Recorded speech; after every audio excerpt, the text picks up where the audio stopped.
I think my grief-stricken husband is having an affair with his therapist, so I'm thinking of destroying her career and divorcing him. When my husband's sister was unalived in an armed robbery gone wrong 2 years ago, everything changed. He and his sister were super close, their parents were substance addicts and my husband and his sister grew up relying on each other and helping each other through everything.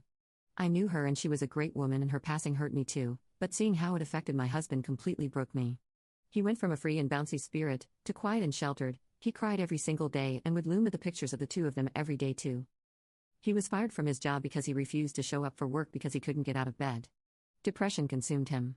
He refused to eat, refused to go outside, didn't want to see me or even talk to me most days, and of course our life in the bedroom died too. He carried on this way for a full year straight and our marriage was dying rapidly. I remember coming home after working a 12-hour shift with flowers for him. I spent an hour and a half making his favorite home-cooked meal and told him to come downstairs for dinner. He refused to come down and told me he'd rather not eat today. He didn't even accept the flowers, telling me to throw them away. I didn't throw them away, however. But I noticed they were out of the house a few weeks later. The next time I visited his sister's grave myself to pay respects, I noticed them there. I cried alone seeing that. I suggested therapy to my husband shortly after, and surprisingly he seemed accepting of the idea. He said he wanted to go alone, however, and I researched the therapist and helped him pick one he liked. He started attending therapy 10 months ago and he has started improving. He started opening up slowly and his eyes regained the spark that they once had. I was super proud of my husband and let him know how amazing I thought he was. But now I think the reason for his spark being back. You see, on days he has therapy he wakes up super excited. With way more joy than on a day where we have a date planned. It's like the prospect of therapy makes him happy. I have never questioned him about this, of course, but I did take note of it. He stated once that his therapist gave him her personal phone number and not her work phone number because she cared so much about him she wanted him to be able to reach her outside of work hours. This seemed super unprofessional to me, but I let it go at the time. However, over time I started to suspect things, especially when he came home 3 months ago with his button-up shirt undone with 2 buttons, which was low enough to expose his entire chest.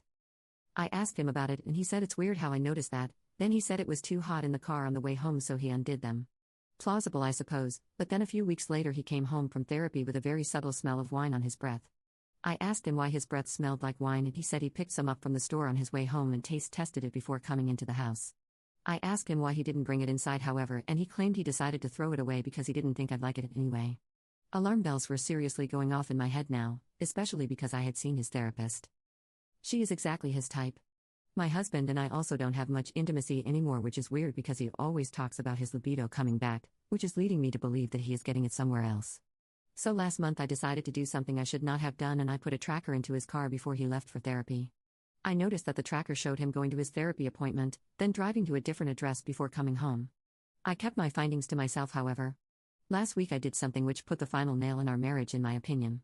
When he went to therapy, I tailgated a few minutes later without him noticing, and I saw him and his therapist exit the building and get in his car. I ended up following them from afar and using the tracker which was still in his car to pinpoint the location, and I arrived at a restaurant. I sat there for an hour and a half waiting, and I finally saw them leave holding hands.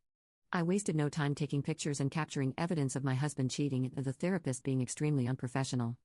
Now my question is, do I simply serve him with papers or do I expose her too and get her license revoked?